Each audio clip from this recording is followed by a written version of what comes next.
Hello students, आज हम लोग जो है क्वेश्चन डिस्कस करेंगे। Question number 8। तो क्वेश्चन नंबर 8 आपका बहुत ही इम्पोर्टेंट क्वेश्चन है।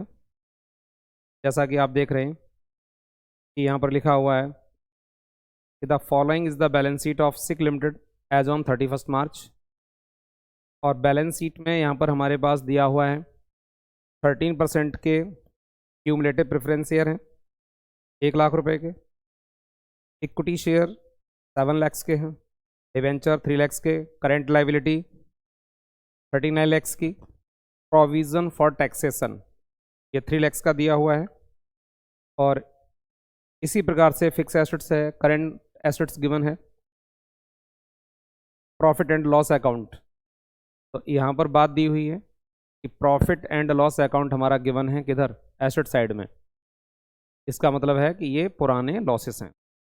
और चैप्टर है आपका इंटरनल रिकंस्ट्रक्शन का, जिसमें हमारा यही पर्पज होता है कि एक बीमार कंपनी को लॉस से बाहर कैसे निकाला जाए।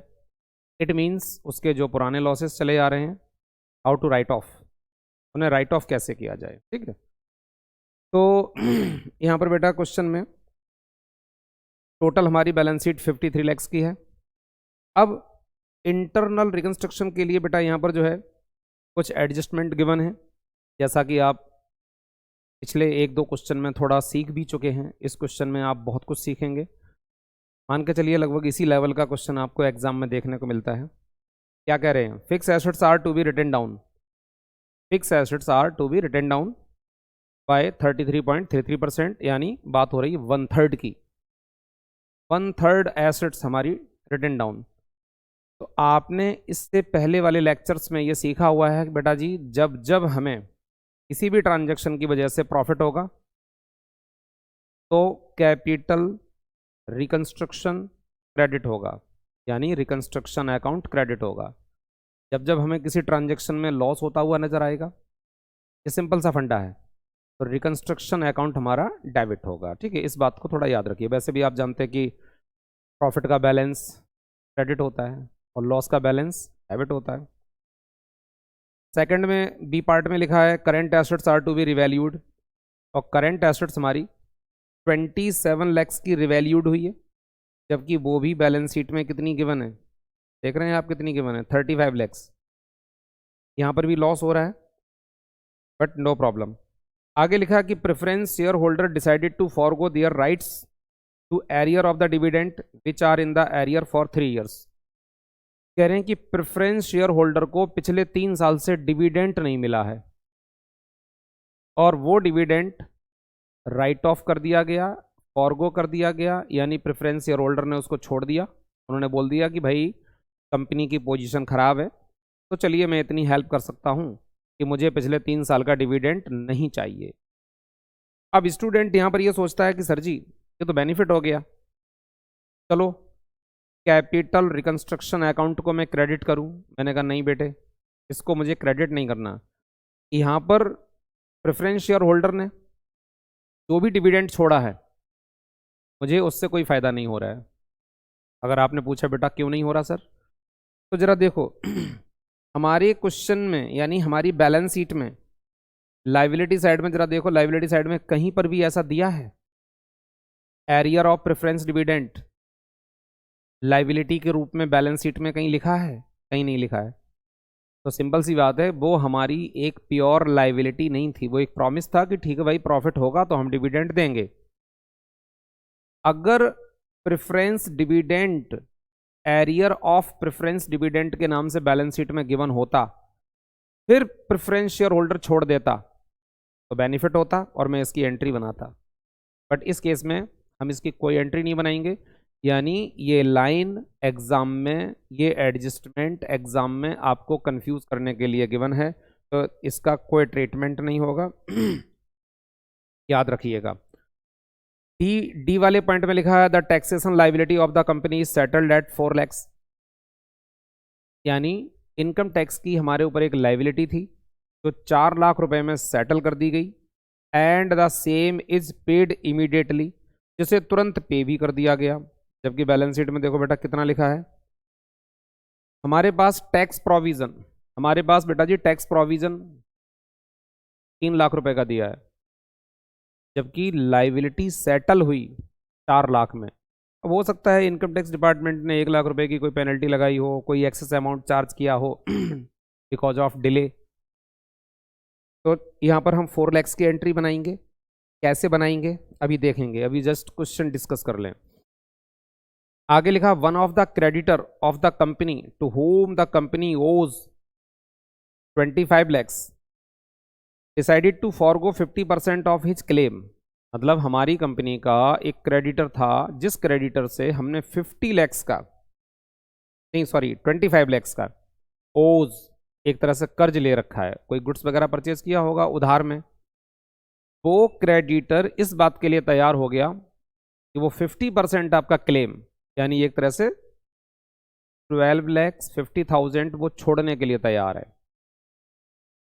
उसके बाद बेटा आगे क्या लिखा है, he is allotted 1 lakhs equity share of ₹5 each in part satisfaction of the balance of his claim. तो क्रेडिटर ने बेटा 12.5 लाख रुपए तो वैसे ही छोड़ दिए कि चलो कंपनी की पोजीशन थोड़ी ख़राब चल रही है, चलो मैं 12.5 लाख रुपए छोड़ दूंगा। बाकी का जो 12.5 लाख रुपए बचा, कह रहे हैं कि हमने वो भी छुड़वा लिया पार्ट सेटिस्फेक्शन, और उसके बदले में अपनी कंपनी के 1 लाख रुपए के, मतलब अपनी कंपनी के 1 लाख शेयर जो ₹5 पर शेयर वाले हैं, वो शेयर होल्डर को मैंने दे दिए उसकी सेटिस्फेक्शन के लिए कि चलो ठीक है भाई, आप इतना ये भी छोड़ दो, बट मैं थोड़ा बहुत आपकी आप अपनी कंपनी का थोड़ा बहुत शेयर आपको दे सकता हूं। इसके बाद दिया बेटा, the rate of interest on debenture is increased to 11%।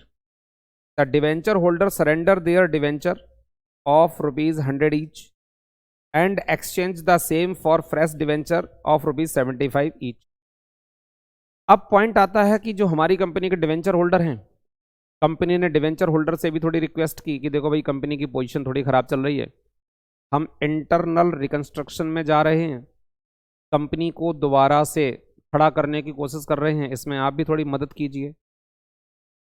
तो डिवेंचर होल्डर ने कहा चलो मैं इस बात के लिए तैयार हूं कि आप मेरे पुराने वाले डिवेंचर जो ₹100 पर डिवेंचर वाले हैं, आप उनको कैंसिल कर दो, उसकी जगह पर आप मेरे को ₹75 वाला डिवेंचर दे दो। तो कुल मिलाकर के बेटा डिवेंचर होल्डर ₹25 का लॉस ले रहा है और कंपनी को ₹25 का प्रॉफिट हो रहा है।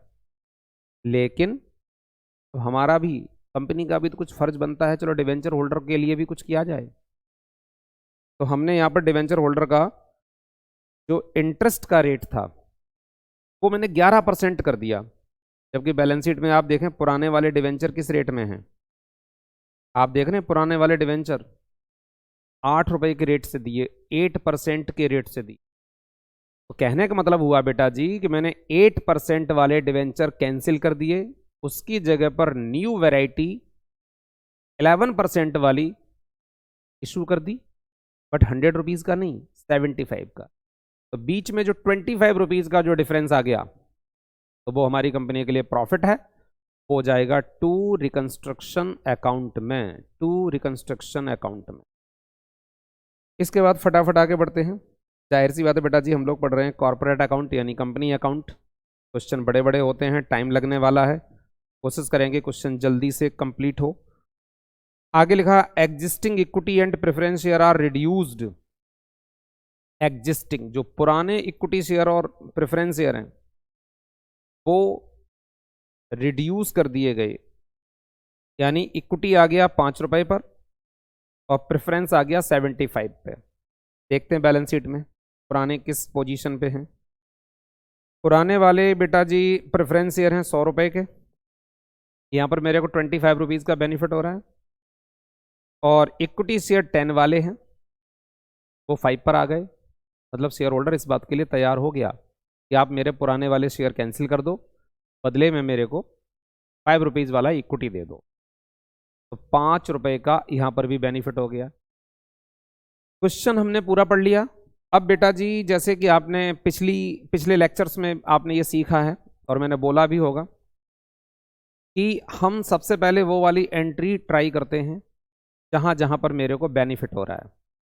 वो वाली एंट्री पहले बनाते हैं, जहां मेरी एंट्री में टू रिकंस्ट्रक्शन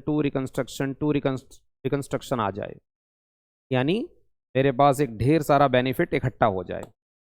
फिर उस बेनिफिट से एक आध एंट्री में कहीं पर लॉस हुआ है किसी ट्रांजैक्शन में, उसको राइट ऑफ करेंगे, और हमारी बैलेंस शीट में जो पुराना लॉस दिया हुआ है उस लॉस को राइट ऑफ करेंगे, और कहानी खत्म। बस इन्हीं बातों को बेस बना करके एक बैलेंस शीट बनाएंगे, क्योंकि इस क्वेश्चन में शायद कुछ ऐसा लिखा हुआ है, पास necessary journal entries and show the new balance sheet of the company. ठीक है, तो चलो बेटा फटाफट क्वेश्चन बनाते हैं। क्वेश्चन पूरा डिस्कस कर लिया हम लोगों ने। सबसे पहले चलते हैं बेटा एंट्री पे, सिग लिमिटेड जर्नल एंट्री। तो अब हमारी पहली एंट्री जो होने जा रही है, ठीक है, फर्स्ट एंट्री, तो इसमें अब सबसे पहले हम एक काम कर लेते हैं।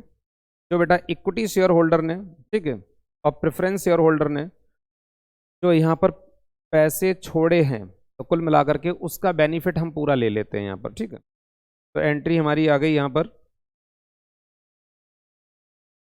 Equity share capital account debit, equity share capital account debit to equity share capital और टू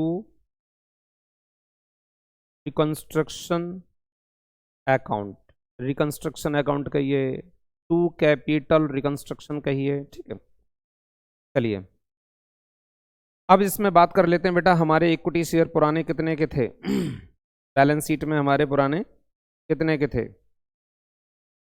यानी क्वेश्चन नंबर 8 है अपना, 7 लैक्स के हैं, यानी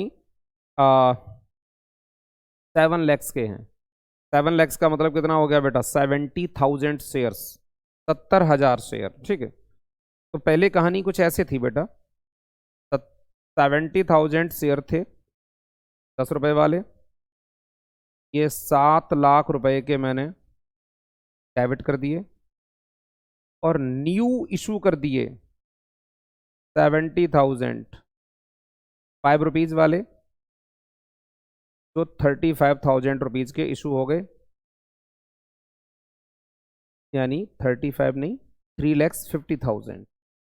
अब डेफिनेटली आप देख रहे हैं कि हमें बीच में डिफरेंस अमाउंट कितना, 3.5 लाख रुपए का यहाँ पे बेनिफिट हो गया, एक एंट्री हो गई। फटाफट बेटा जी entry number 2, entry number 2, entry number 2 मतलब कहने का, अब हम यहाँ पर ये चीज़ देखने जा रहे हैं कि प्रेफरेंस शेयर होल्डर ने भी पैसा छोड़ा हुआ है, तो ठीक इसी प्रकार से यहाँ पर हमारे पास 13%, ध्यान से देखिएगा, 13% cumulative preference share account debit, और 13% क्यूमुलेटिव प्रेफरेंस शेयर अकाउंट, और 2 रिकंस्ट्रक्शन अकाउंट, रिकंस्ट्रक्शन अकाउंट। तो अब यहाँ पर बेटा हमारे पास पुरानी कैपिटल गिवन है 1 लाख रुपए की, इसकी इक्विटी शेयर की, इक्विटी शेयर हमारे 100 रुपीज़ वाले, सॉरी प्रेफरेंस शेयर हमारे 100 रुपीज़ वाले हैं, 1 लाख रुपए के हैं, इसका मतलब है 1000 शेयर हमारे पास थे। ठीक है, तो मैं ऐसे कह सकता हूँ बेटा, ध्यान से देखना, 1000 इंटू 100 वाले कैंसिल कर दिए मैंने, 1 लाख रुपए की कैपिटल कैंसिल, इसकी जगह पर न्यू शेयर इशू कर दिए 1000 इंटू 75 रुपीज़, ये 75,000 के इशू हो गए। बीच में डिफरेंस अमाउंट 25,000 रुपीज़ का हमें यहाँ पर ये बेनिफिट हो गया। इसके बाद चलते हैं बेटा जी एंट्री नंबर 3, एंट्री नंबर 3 में हम देख लेते हैं यहाँ पर कि डिवेंचर होल्डर ने भी हमारा सहयोग किया है। डिवेंचर होल्डर हमारे गिवन है बेटा 8% वाले, जिनका रेट मैंने कर दिया था 11%, राइट। तो चलिए एंट्री बनाते हैं। 8% डिवेंचर, 8%, यस डिवेंचर 8% वाले हैं। 8% debenture account debit to 11% debenture account to reconstruction account, reconstruction कहिए, कैपिटल रिकंस्ट्रक्शन कहिए। तो डिवेंचर का अमाउंट था बेटा, डिवेंचर का अमाउंट था हमारे पास 3 लैक्स, ठीक है। 3 लाख रुपए के डिवेंचर हैं और ये किस रेट पे आ गए हैं? क्वेश्चन में गिवन है डिवेंचर, ठीक है, कह रहे हैं 75 रुपीज़ पे आ गए हैं, 100 वाले 75 पे, और डिवेंचर की वैल्यू गिवन है 3 लैक्स। 3 लैक्स का मतलब हो गया 3000 डिवेंचर हैं हमारे पास। तो 3000 इंटू 100 यानी 3 लैक्स वाले बेटा जी यहाँ पर मैंने डाइवर्ट करके कैंसिल कर दिए, और 3000 इंटू 75 यानी 2,25,000 के न्यू वैरायटी इशू कर दी, और डिफरेंस अमाउंट आप देख रहे हैं बेटा जी 75,000 का कंपनी को बेनिफिट हो गया। Entry number 4। अभी मैं बस इस क्वेश्चन में ये ध्यान से देखना है कि ऐसा ज़रूरी नहीं कि जैसे जैसे एडजस्टमेंट लिखी है आप सीरियली एडजस्टमेंट को 1 बाय 1 बेस बना करके एंट्री बनाओगे।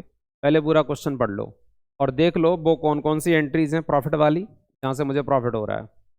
पहले सबसे पहले उनको बनाना है।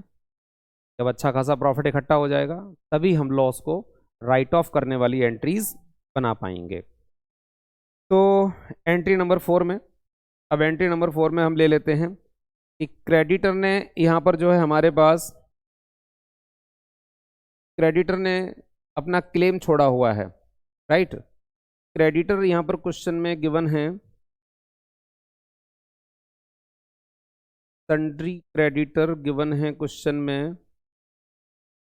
वैसे देखो इसमें क्रेडिटर में, एक सेकंड देखना जरा, क्वेश्चन में लिखा हुआ है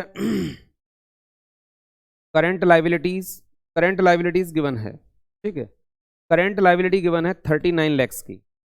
इसमें ऐसा नहीं बोला कि सारा का सारा करंट लाइबिलिटीज में क्रेडिटर ही है, लेकिन एडजस्टमेंट में इन्होंने ये लिखा है कि one of the creditor of the company, एक क्रेडिटर जिसके ऊपर हमारे 25 लाख रुपए थे, तो 25 लाख रुपए का 50% उसने फॉरगो कर दिया, छोड़ दिया, तो मुझे 12.5 लाख रुपए का बेनिफिट हो गया। उसके बाद कह रहे हैं he is allotted 1 lakhs equity share of ₹5 each in part satisfaction of the balance of his claim. कह रहे हैं अब उनका जो क्लेम बचा हमारे ऊपर, अब उस क्लेम में से भी मैंने 5 lakhs और उनसे छुड़वा लिए और बोला ये आप फ्री में मुझे मत छोड़िए, इसके लिए आई विल पे यू, मैं आपको कुछ दूंगा, अपनी कंपनी के 1 लाख रुपए के शेयर दूंगा। तो 1 लाख शेयर 5 रुपए वाले 5 lakhs के, तो कुल मिलाकर के 12.5 लाख तो क्रेडिटर ने छोड़ दिए फ्री में, और 5 लाख रुपए का क्लेम मैंने और राइट ऑफ करवा दिया, बट उसके लिए मैंने 5 lakhs के शेयर दे दिए। आप कहोगे सर तो इससे फ़ायदा क्या हुआ? हाँ, फ़ायदा तो चलो देखा जाए तो ऐसा बहुत कुछ नहीं हुआ, बट अब मैंने क्रेडिटर को 5 lakhs के लिए अपनी कंपनी का शेयर होल्डर बना लिया। लेकिन लाइबिलिटी वाली बात करें तो वो लाइबिलिटी मेरी रिड्यूस हो गई, तो ये एक अच्छा ऑप्शन है। अब जब वो मेरा इक्विटी शेयर होल्डर बन जाएगा तो सीधी सी बात है डिविडेंड लेगा, तब लेगा जब कंपनी को प्रॉफिट होगा। क्रेडिटर बना रहता, आउटसाइडर लाइबिलिटी की तरह से ट्रीट होता, तो कहीं ना कहीं फिर भी फायदा है। चलिए, तो अब एंट्री बना लेते हैं। तो यहाँ पर हमारे पास एंट्री आ जाएगी बेटा, sundry creditors account debit, sundry creditors account debit. अब सन्ड्री क्रेडिटर्स अकाउंट डेबिट ये कितना, ये बेटा जी 17,50,000। कैसे, 12,50,000 और प्लस 5 लैक्स मिला करके, और बदले में मैंने उन्हें अपनी कंपनी की इक्विटी शेयर भी दिए, तो शेयर इशू हो गए। तो 2 equity share capital, 1,00,000 share 5 rupees वाले, ये 5 लाख रुपए के शेयर इशू हो गए। नेट बेनिफिट देखा जाए तो नेट बेनिफिट तो 12.5 लाख रुपए का ही है। क्रेडिटर का क्लेम जरूर 1750 का रिड्यूस हुआ है, बट उसमें 5 लैक्स तो देखा जाए तो मैंने भी तो दिया है अपनी कंपनी के शेयर। तो नेट बेनिफिट कितना, नेट बेनिफिट तो 12.5 लाख का है। तो 2 रिकंस्ट्रक्शन अकाउंट, ये 12,50,000 का बेनिफिट हो गया। इसके बाद बच्चे एंट्री नंबर 5, एंट्री नंबर 5 में ले लेता हूं, अब टैक्स लाइबिलिटी की बात कर लेता हूं, ठीक है। अगली एडजस्टमेंट है टैक्स लाइबिलिटी। तो हमारे पास बेटा क्वेश्चन में दिख रहा है कि प्रोविजन बनाया हुआ है 3 लाख रुपए का। तो मैं ऐसे कह सकता हूं, provision for tax account debit. तो डेबिट क्यों किया, अरे टैक्स प्रोविजन बैलेंस शीट में क्रेडिट है, और आज उस प्रोविजन को मैं यूज करने जा रहा हूं अपनी टैक्स लाइबिलिटी सेटल करने के लिए, तो इसको मैं ख़त्म कर दूंगा। तो क्रेडिट को डेबिट करूंगा, अभी तो कैंसिल होगा। तो ₹3 लैक्स, और हमारी टैक्स लाइबिलिटी 4 लाख रुपए की है। तो 2 टैक्स लाइबिलिटीज अकाउंट। अब आप सोच रहे होंगे कि मैं यहाँ पर 4 लैक्स लिखूंगा, 4 नहीं लिखूंगा, 3 लिखूंगा। क्यों, अरे 3 लैक्स के प्रोविजन से 4 लैक्स की लाइबिलिटी थोड़ी एडजस्ट हो जाएगी। तो पहले जितना प्रोविजन है उससे मेरी जितनी लाइबिलिटी सेटल हो सकती पहले उतनी तो कर लो। ठीक है सर, कर ली। अब 1 लाख बचा, अब 1 लाख जो बचा, अब बेटा जी उसको मैं अलग से एडजस्ट करूंगा, ठीक है, उसको मैं अलग से एडजस्ट करूंगा। जैसे टैक्स लाइबिलिटी हमारी, ध्यान से सुनना, टैक्स लाइबिलिटी हमारी 4 लाख की है, मतलब प्रोविजन है 3 का, व्यवस्था है 3 की, लाइबिलिटी सेटल हुई 4 में, पेमेंट 4 लाख रुपए की जा रही है, तो कुल मिलाकर के 1 लाख रुपए का देखा जाए तो लॉस हो गया। तो हम अब ऐसे कह सकते हैं, जो बेटा मैंने ये जो टैक्स लाइबिलिटी खड़ी की है क्रेडिट में, चलो एक काम करते हैं आज इसकी पेमेंट कर देते हैं। ठीक है सर, कर दो। तो जब पेमेंट कर देंगे तो लाइबिलिटी खत्म हो जाएगी ना, हाँ सर हो जाएगी। तो क्रेडिट को डेबिट करिए, tax liabilities account debit, tax liabilities account debit,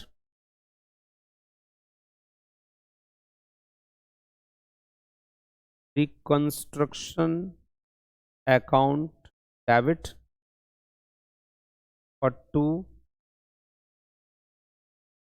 bank account. तो बैंक अकाउंट में बेटा जी पेमेंट हो रही है 4 लाख रुपए की,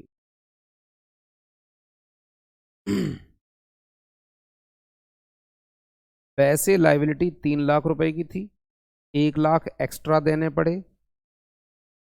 जब जब प्रॉफिट होता था तो मैं रिकंस्ट्रक्शन को क्रेडिट करता था, लेकिन यहाँ मेरे को थोड़ा ज़्यादा पेमेंट करनी पड़ गई, एक तरह से ये लॉस हो गया, तो रिकंस्ट्रक्शन को डेबिट कर दिया। अब मेरे प्यारे बच्चे, अब एक तरीके से देखा जाए, हम धीरे धीरे अब पहुंच गए आपके बैलेंस शीट में जो लॉस दिया है एसेट साइड में 3 लाख रुपए का। तो चलो उस लॉस को हम राइट ऑफ कर देते हैं, ठीक है, उस लॉस को राइट ऑफ कर देते हैं। और एक दो लॉस और भी हैं छोटे मोटे जिन पे अभी बात नहीं की है, उनको भी राइट ऑफ कर देते हैं। कहने का मतलब है क्या क्या पहले तो ये देख लो बेटा कि अपने पास रिकंस्ट्रक्शन कितना इकट्ठा हो गया है, पॉजिटिव वाला, ध्यान से देखना। एक बार रिकंस्ट्रक्शन बेटा आप ये देख रहे हैं कि 3.5 लाख रुपए का है,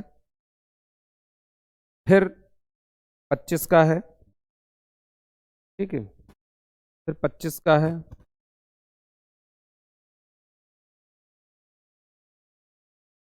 एक सेकंड कैलकुलेट कर लो इसको।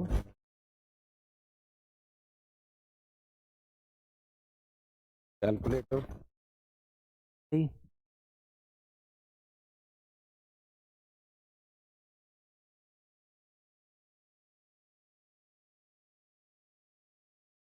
देखो फटाफट, एक बार हमारे पास 350, एक बार हमारे पास 25, फिर एंट्री नंबर 3 में 75, उसके बाद एंट्री नंबर 4 में 1250, 1250, ये हो गया 17 लाख रुपए का।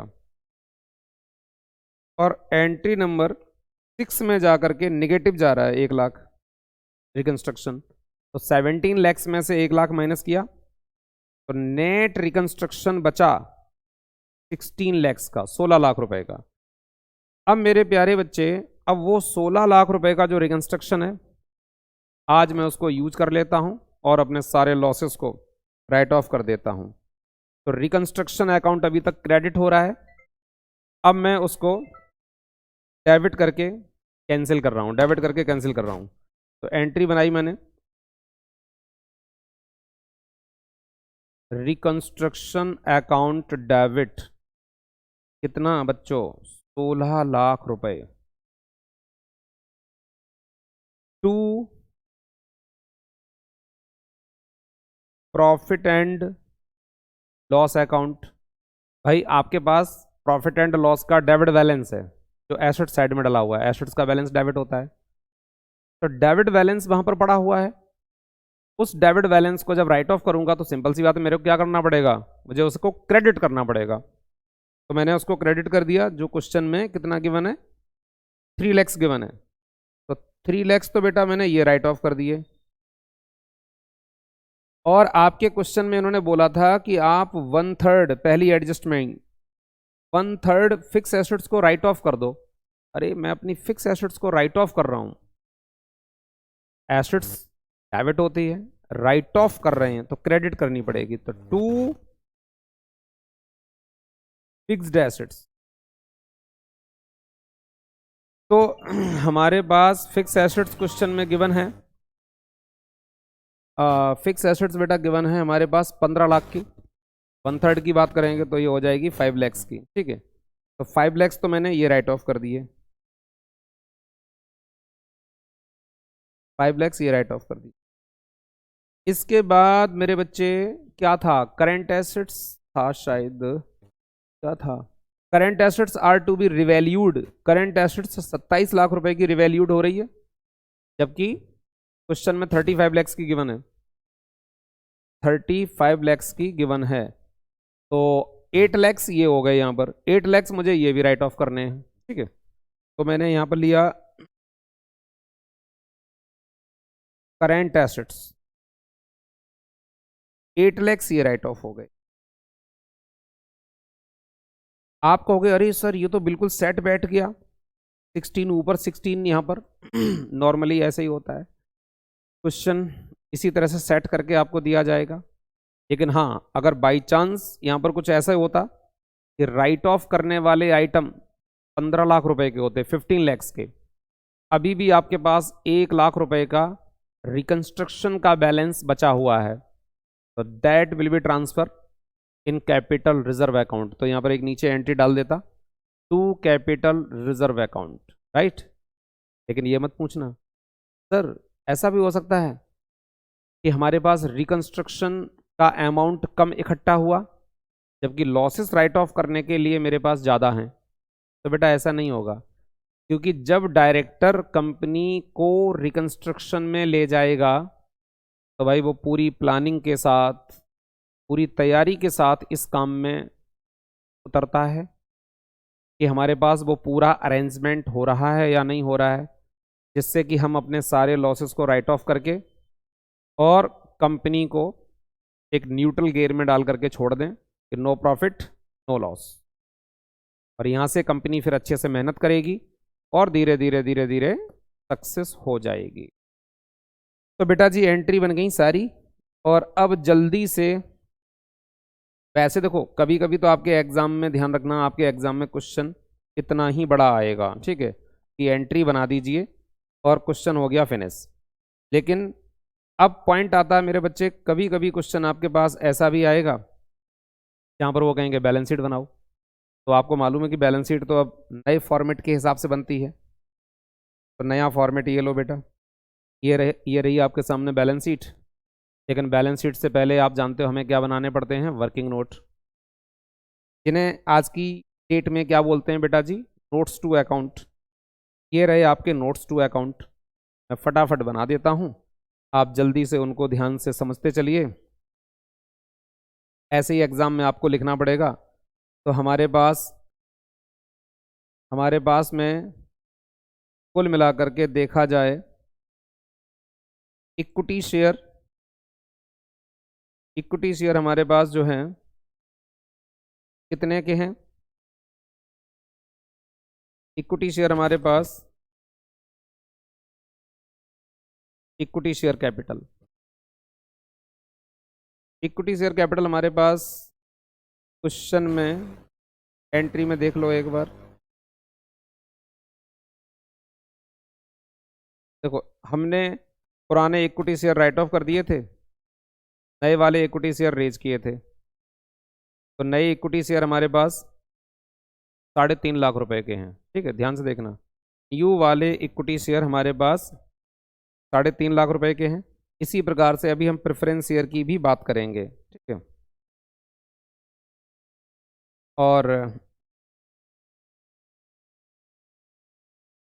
3.5 के तो ये हो गए।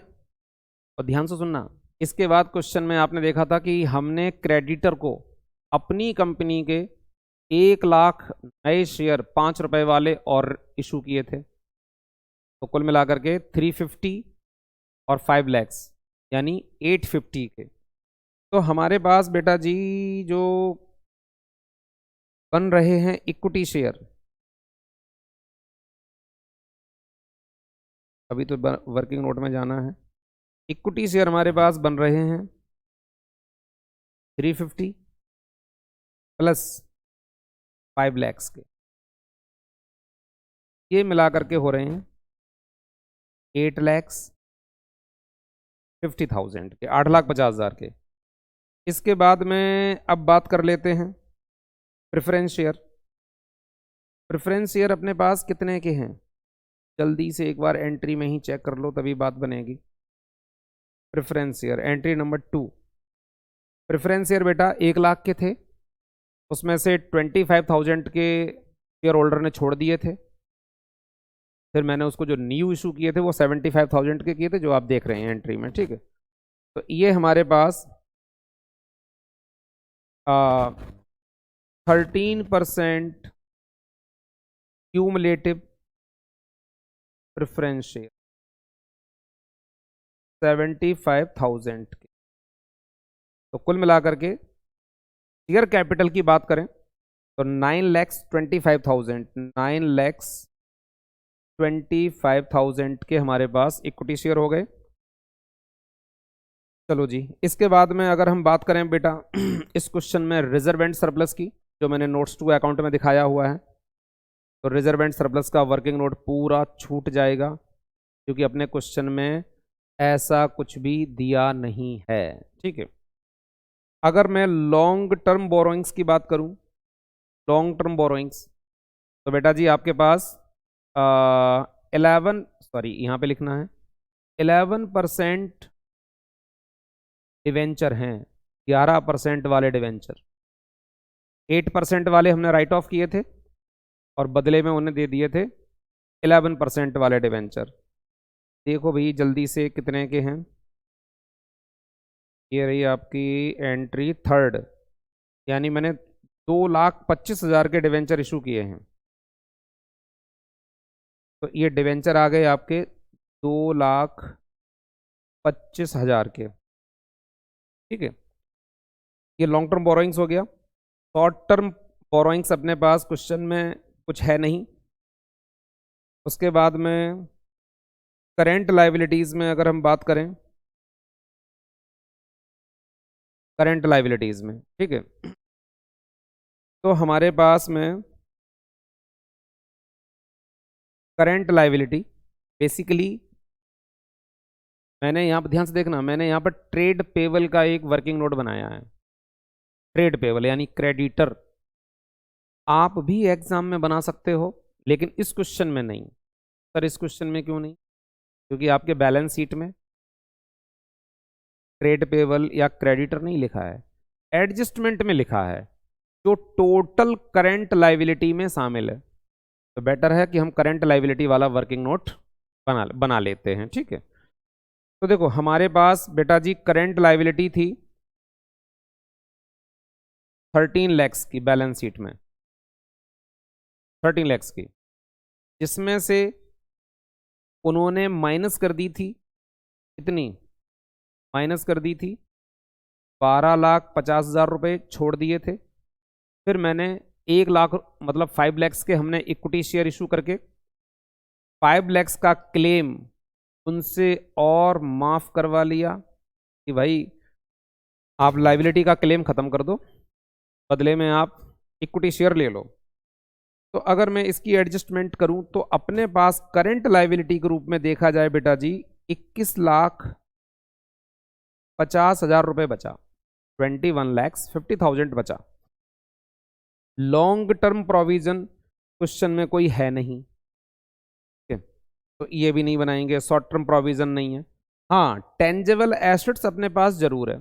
टेंजेबल एसेट्स, टेंजेबल एसेट्स में 15 लाख रुपए की हमारे पास एसेट्स थी। ठीक है, हमारे पास फिक्स एसेट्स 15 लाख रुपए की थी।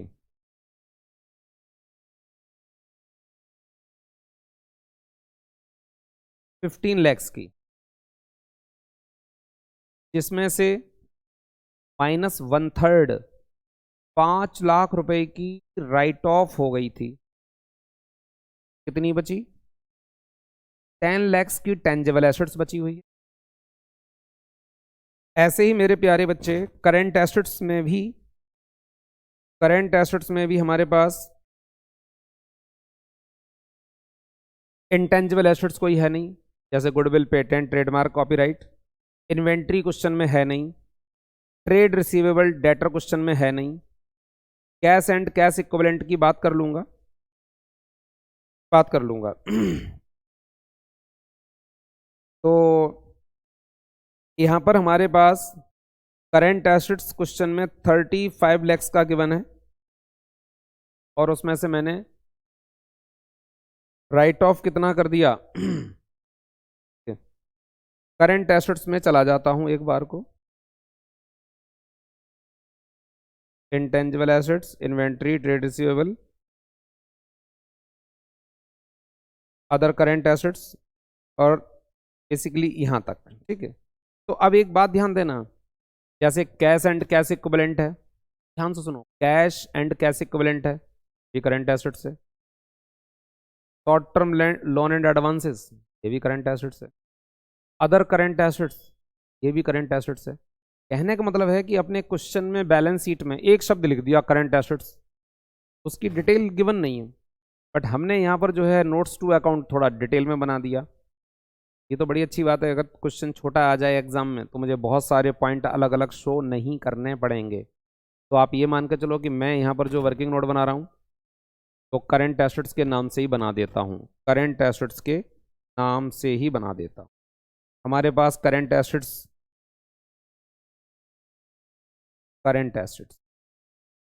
कितनी थी? 38 लैक्स की, जिसका वैल्यूएशन कितने में हुआ था? 27 लैक्स में, 27 लैक्स में हुआ था।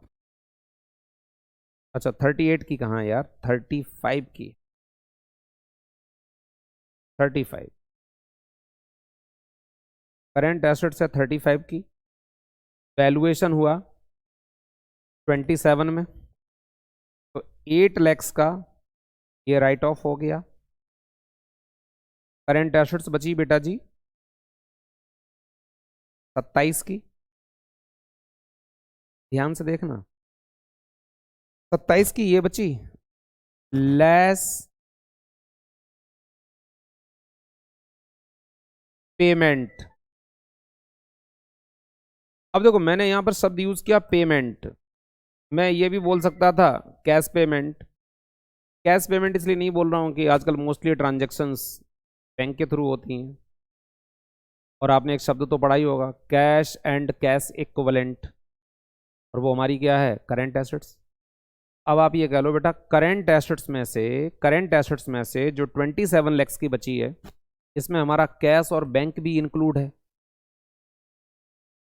तो 4 लैक्स की मैंने पेमेंट कर दी इनकम टैक्स वालों को, जो एक तरह से लास्ट टू फर्स्ट एंट्री हमने बनाई थी।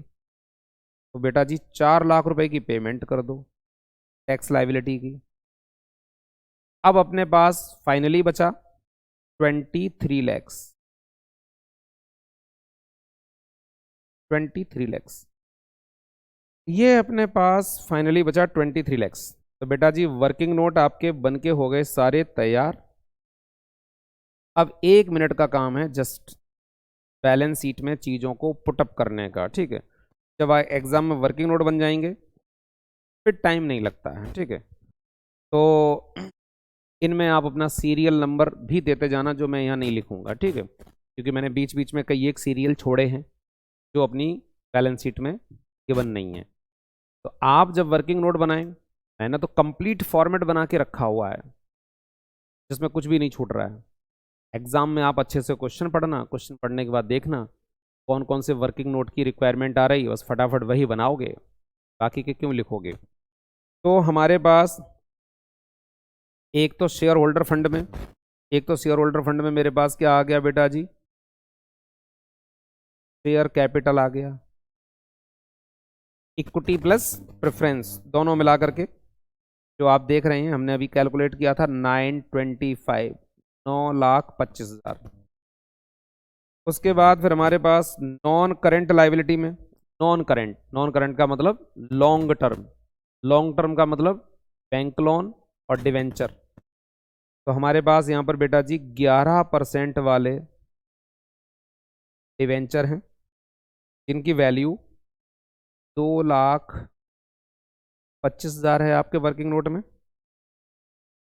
और करंट लाइबिलिटी में अभी अभी जस्ट हम लोग कैलकुलेट करके आए, करंट लाइबिलिटी हमारी 21,50,000 की है। यहाँ पर देखो करंट लाइबिलिटी में मैंने कोई नाम नहीं लिखा है क्योंकि नाम क्वेश्चन में गिवन नहीं है, ठीक है, नाम क्वेश्चन में गिवन नहीं है। हेलो, हाँ जी, गुड इवनिंग।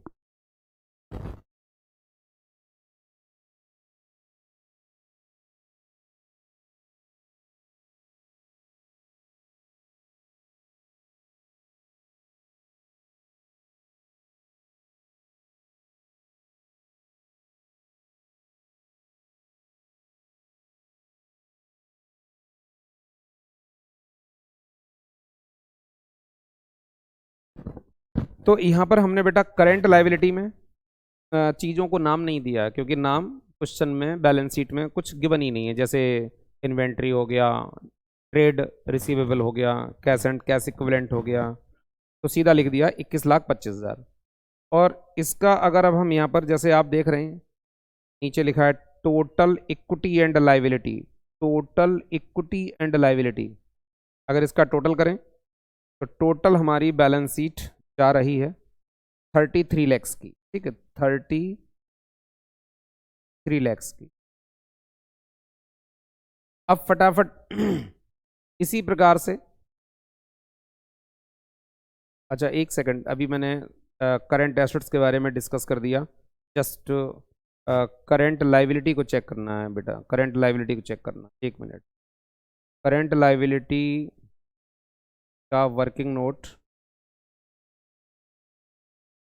हाँ जी, ये रहा आपका करंट एसेट्स, नहीं करंट लाइबिलिटी। करंट लाइबिलिटी हमारे पास 39 लैक्स की थी, जिसमें से 12.5 का क्लेम, एक राइट ऑफ हुआ और एक 5 का। तो करंट लाइबिलिटी हमारे पास बची है 21,50,000 की, और जिसमें करंट लाइबिलिटी के नाम पर किसी का नाम नहीं दिया हुआ है कि कोई आउटस्टैंडिंग है या कोई ट्रेड पेबल है, ऐसा कुछ नहीं है। तो सीधा सीधा यहाँ पर हम लोगों ने भी लिख दिया 21,50,000, और ये आपका टोटल जा करके बैठ गया 33 लैक्स। अब हम डिस्कस करेंगे एसेट्स पे। एसेट्स में हमारे पास नॉन करंट एसेट्स, यानी बात हो रही है आपकी फिक्स एसेट्स की।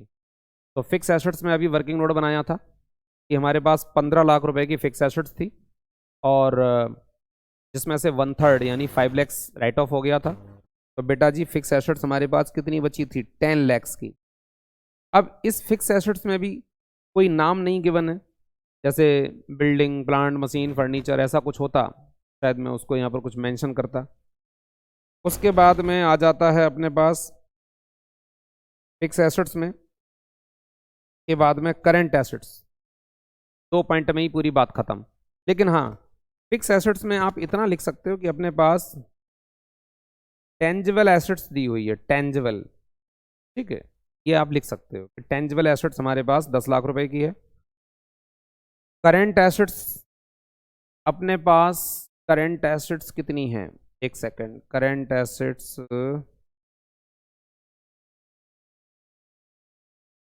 टेंजिबल हो गया, ये करंट एसेट्स का देखो ये रहा 23 लैक्स की, ठीक है। चलो, तो 23 लैक्स की बेटा जी करंट एसेट्स है, जिसमें कोई डिटेल नहीं है, जैसे inventory, trade receivable, cash and cash equivalent. तो सीधा करंट एसेट्स के आगे मैंने लिख दिया 23 लैक्स। अब आप एसेट्स का टोटल लगा लो, 10 लैक्स और 23 यानी 33 लैक्स। ये बैलेंस शीट आपकी मैच हो गई, क्वेश्चन कंप्लीट हो गया। माना कि बेटा क्वेश्चन थोड़ा सा बड़ा आपको जरूर लगा होगा, लेकिन ये क्वेश्चन आपकी सारी रिक्वायरमेंट पूरी करता है।